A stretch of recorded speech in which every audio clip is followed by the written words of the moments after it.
संपूर्ण जगाचं लक्ष सध्या मिडल ईस्टकडे आहे, म्हणजे मध्य पूर्वेकडे लागलेलं आहे. इराणचे माजी सर्वोच्च नेते ज्यांनी तब्बल 36 वर्ष इराणवरती अधिराज्य गाजवलं ते आयातुल्ला अली खामेनी यांच्या अंत्ययात्रेला आता सुरुवात झालेली आहे. 4 जुलैपासून 9 जुलैच्या दरम्यान चालणारा हा अंत्यसंस्कार सोहळा जगाच्या इतिहासातला सर्वात मोठा राजकीय आणि धार्मिक सोहळा ठरतोय. अधिकारी असं सांगतायत इराणचे की तब्बल 1.5 ते 2 कोटी लोक या सगळ्या तेहरानच्या रस्त्यावरती उतरणार आहेत. हा फक्त एक अंत्यसंस्कार नाहीये, हा इराणच्या अस्तित्वाचा, त्यांच्या ताकदीचा, अमेरिकेसह इस्रायलला दिलेल्या थेट आव्हानाचा एक महासंग्राम आहे. एकीकडे संपूर्ण तेहरान रस्त्यावरती उतरले, लोक रडतायत, भावुक क्षण आहे सगळ्यांसाठी. पण याच गर्दीच्या मागे एक भयानक गुपित आहे. इराणचे नवीन सुप्रीम लीडर आणि दिवंगत नेते अली खामेनी यांचे चिरंजीव मोज्तबा खामेनी हे आपल्या स्वतःच्या वडिलांच्या अंत्ययात्रेमध्ये सामील होणार नाहीयेत. स्वतः सर्वोच्च नेते असूनही ते समोर येणार नाहीयेत. याला कारण आहे इस्रायलची सूडबुद्धी.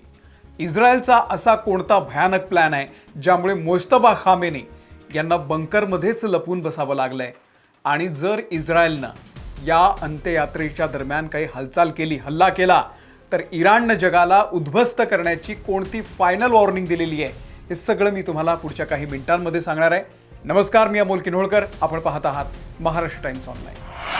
28 फेब्रुवारी 2026 याच दिवशी अमेरिका आणि इस्रायल यांनी इराणवरती महाभीषण हल्ला केला, ज्याला अमेरिकेनं नाव दिलं होतं ऑपरेशन एपिक फ्युरी.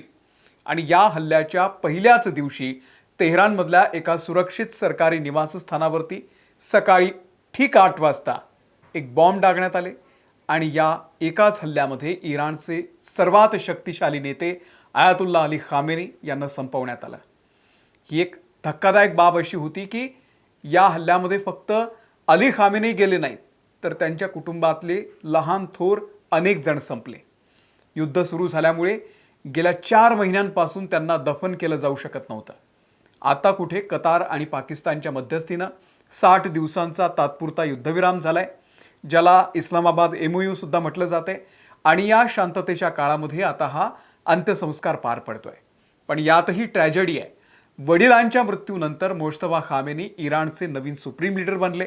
सुरुवातीला बातम्या आल्या होत्या की मोज्तबा या ऐतिहासिक अंत्ययात्रेमध्ये जनतेच्या समोर येतील.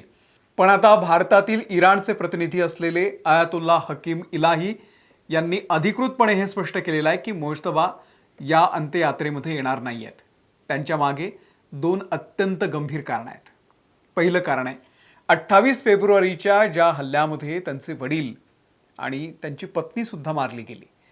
याच हल्ल्यामध्ये मोज्तबा खामेनी स्वतः अत्यंत गंभीर जखमी झाले होते आणि गेल्या 4 महिन्यांपासून ते अज्ञातवासामध्ये उपचार घेत आहेत. त्यांनी आजपर्यंत एकही व्हिडिओ जारी केलेला नाही आहे, ते फक्त लेखी आदेश काढतायत. आणि दुसरं सर्वात मोठं कारण म्हणजे इस्रायलचा असलेला थेट धोका. इस्रायलचे संरक्षण मंत्री काट्झ यांनी अगदी उघडपणे धमकी दिलेली होती की मोज्तबा खामेनी हे आमच्या हिटलिस्टवरती आहेत. म्हणजे मोज्तबा जर घराच्या बाहेर पडले तर इस्रायल त्यांना ड्रोन किंवा सॅटेलाइट गाइडेड मिसाईलनं जागेवरती उडवून टाकेल. विचार करा, देशाचा सर्वोच्च नेता सुरक्षित नाहीये, इतकी भयानक पाळ सध्या इस्रायलनं ठेवलेली आहे. आणि त्यामुळे सुरक्षा यंत्रणांच्या सल्ल्यानुसार मोज्तबा खामेनी बंकरमधून देश चालवत आहेत.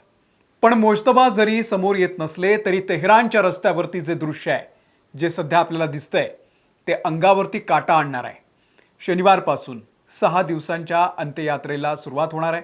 विशेष म्हणजे ज्या दिवशी अमेरिका आपला 250वा स्वातंत्र्य दिन साजरा करतंय, नेमकं त्याच दिवशी इराण अमेरिकेच्या विरोधामध्ये आपला हा महाशोक सोहळा आयोजित करून आपली ताकद दाखवते. तेहरानमधील इमाम हुसेन स्क्वेअर ते आझादी स्क्वेअर या 10 किलोमीटरच्या रस्त्यावरती पाय ठेवायला जागा नाही आहे. संपूर्ण शहरामध्ये लॉकडाऊन जाहीर करण्यात आलेला आहे. खाजगी गाड्यांना बंदी आहे. लोक पायी चालत येत आहेत, अनेक किलोमीटरचा प्रवास करून येत आहेत. इराणच्या 9 कोटी लोकसंख्येपैकी 60% जनता अशी आहे ज्यांनी त्यांच्या आयुष्यामध्ये अली खामेनीशिवाय दुसरा नेता पाहिलेलाच नाही आहे. त्यामुळे हा संपूर्ण देशासाठी, तेहरानसाठी अत्यंत भावुक क्षण आहे. या अंत्ययात्रेच्या निमित्तानं इराण जगाला दाखवून देतोय की आमचे नेते जरी गेले असले तरी आम्ही विखरलेलं नाहीये, आम्ही एक आहोत. जगातील तब्बल 100 देशांचे प्रतिनिधी आणि डेलिगेशन या अंत्यसंस्कारामध्ये सहभागी होण्यासाठी आज तेहरानमध्ये पोहोचलेले आहेत. आपल्या म्हणजे भारताचे प्रतिनिधी मंडळ देखील या अंत्ययात्रेमध्ये अधिकृतपणे सामील होण्यासाठी तेहरानमध्ये सध्या उपस्थित आहे. पण इराणनं इथेही एक कूटनीतिक खेळी खेळलेली आहे. ज्या युरोपीय देशांनी अमेरिका आणि इस्रायलच्या सैनिकी मोहिमांना आपला पाठिंबा दिलेला होता, त्यांना सपोर्ट केलेला होता, त्यांना निमंत्रण दिलेलंच नाही आहे. आता या सगळ्यामध्ये एक महत्त्वाचा मुद्दा आहे, ज्याच्यामुळे तिसऱ्या महायुद्धाचा धोका निर्माण झालेला आहे. गुप्तचर यंत्रणांच्या हवाल्यानं असं समजतंय की इस्रायल या अंत्ययात्रेच्या दरम्यान एका मोठ्या हल्ल्याचा प्लॅन करत आहे. इस्रायलचा प्लॅन काय? जेव्हा 20 मिलियन लोकांची गर्दी आणि जगातील 100 देशांचे नेते तिथे असतील, तेव्हा गोंधळ उडवून टाकायचा आणि गुप्त कारवाया करून इराणच्या उरलेल्या लष्करी नेतृत्वाला म्हणजेच इस्लामिक रेव्होल्युशनरी गार्ड कॉर्प्स, ज्याला आपण IRGC म्हणतो, त्यांच्या प्रमुखांना संपवणं हा इस्रायलचा गेम प्लॅन आहे. पण इराण देखील गाफील नाही आहे. सोमवारच्या या मुख्य परेडच्या दरम्यान तेहरानचे हवाई क्षेत्र पूर्णपणे बंद करण्यात येणार आहे. इराणचे लढाऊ जेट्स आकाशामध्ये 24 तास गस्त घालणार आहेत. इराणच्या खातम अल आंबिया सेंट्रल हेडक्वार्टरचे कमांडर अली अब्दुल्लाही यांनी इस्रायलला थेट शब्दांमध्ये इशारा दिलेला आहे की जर अंत्ययात्रेच्या दरम्यान इस्रायलनं किंवा अमेरिकेनं एक जरी चूक केली ना, तरी सुद्धा आमचं लष्कर असा काही प्रहार करेल की शत्रूचा नामोनिशाण मिटवून टाकू. लक्षात घ्या, हा अंत्यसंस्कार केवळ धार्मिक विधी नाही आहे. हे पार्थिव तेहरान नंतर कुठे जाणार आहे? शिया मुस्लिमांचं पवित्र गड असलेल्या इराकच्या नजफ आणि नंतर करबला शहरामध्ये नेलं जाणार आहे. आणि त्यानंतर शेवटी 9 जुलैला मशहदमध्ये दफन होईल. या संपूर्ण मार्गावरून इराण संपूर्ण मिडल ईस्टमध्ये आपल्या समर्थकांना एकत्र करत आहे. इराणचे संसदेचे अध्यक्ष आहेत मोहम्मद बागेर गालिबाफ यांनी जनतेला आवाहन केलेलं आहे की या अंत्ययात्रेला इतक्या मोठ्या संख्येनं या की शत्रूला धडकी भरली पाहिजे आणि आपण एकजूट आहोत हा संदेश गेला पाहिजे.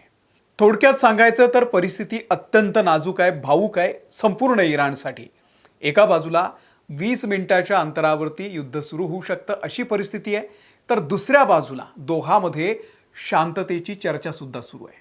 पण एक गोष्ट नक्की आहे, मुज्तबा खामेनी हे बंकरमध्ये राहणं आणि इराणनं आपलं आकाश बंद करणं विमानांसाठी हे सिद्ध करते की धोका टळलेला नाही आहे, तो फक्त काही काळासाठी सध्या शांत झालेला आहे.